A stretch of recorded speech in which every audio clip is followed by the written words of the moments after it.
Hello, my listeners. I am very honored that you chose to listen to my podcast today.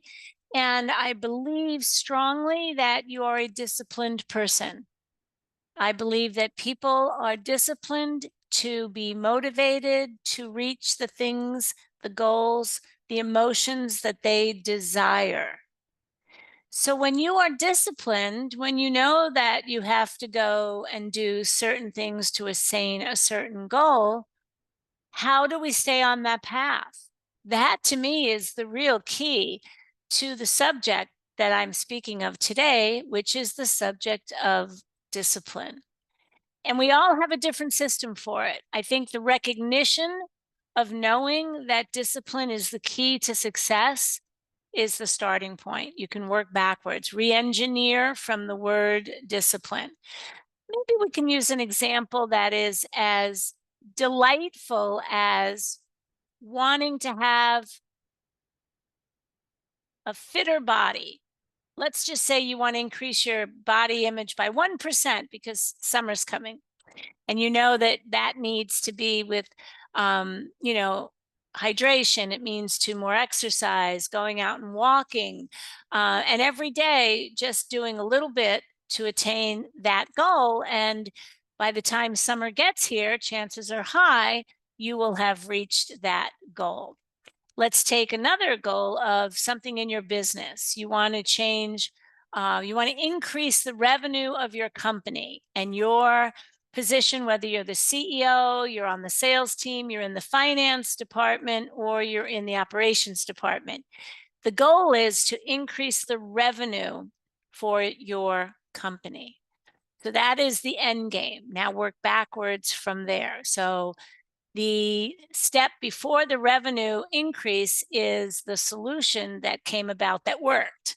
And maybe the step before that was many types of solutions that didn't work until the one that did, which increased the revenue, which got you to the goal. Is this making sense? I hope so.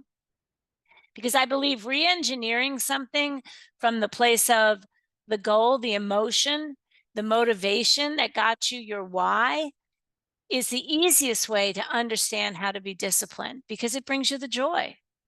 So the discipline really comes in the head, it's the tactical, and the joy, the end result comes from the heart, which is that feel good. It's that dopamine. It's that we all crave that feel good, that dopamine rush. So discipline re-engineered is really the ticket for today's conversation. So look at your want on a beautiful late spring, early summer day.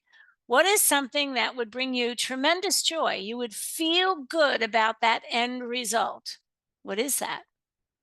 And then take that feeling and turn it into a backwards approach to a yellow brick road. So the yellow brick road, I'm using a metaphor, right? The Oz, if you're a Wizard of Oz lover like I am, the Oz is that feel good goal that you've just decided, whatever it is.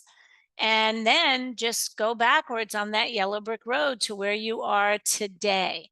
And there can be, very wide bricks. They don't have to be very super detailed, but they do have to have a structure to them.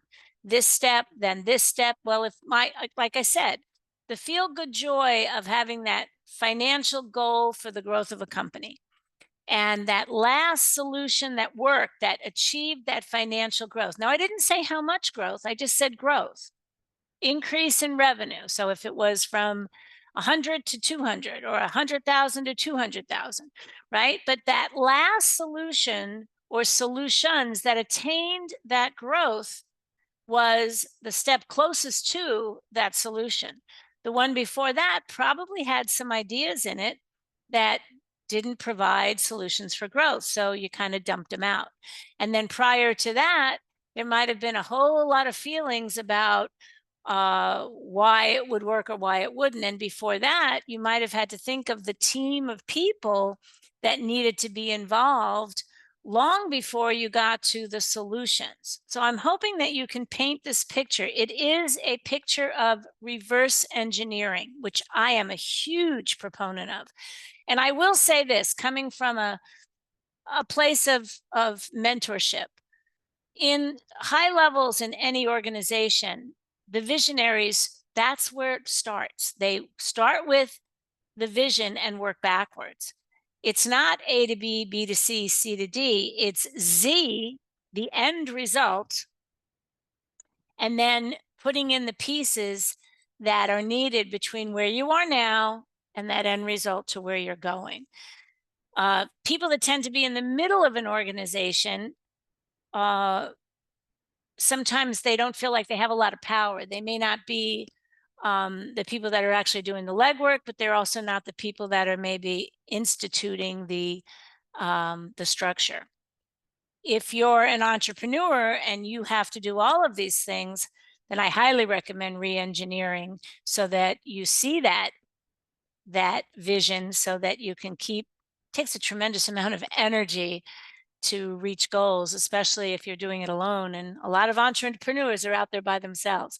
But going back to if it's a team of people, and then you have those frontline people that are just pretty much, the new people in the company, the lowest level of titles, that just pretty much get told what their role should be, and then performance on execution of that. So I hope that you're got a piece of paper and pencil in your hand and you're putting an end result to whatever it is that would bring joy to you in terms of a goal on this beautiful late spring, early, almost summer time of year. And just thinking about it from the solution, like the yay, it happened. I have that new body, or I have that energy to go out and learn how to play pickleball and something, or your business increase revenue in the month of June by 1%, amazing, 10% extraordinary, and then engineer backwards to where you are right now, where your head is, your feelings are, and then seeing that massive growth step to success. It really can be quite fun and entertaining and energizing, because we all have to have a system, but I truly believe you have to design that system to what works for you. And with that, I will leave you with your designing of your system, and would love to hear from any of you that either have questions or that do this and get a massive result. I would love to hear from you. So thank you so much for your time. I love the idea of discipline through joy and joy through discipline. Absolutely love living my life that way. And I hope that you agree. This is Michelle, and thank you again for listening. Peace out.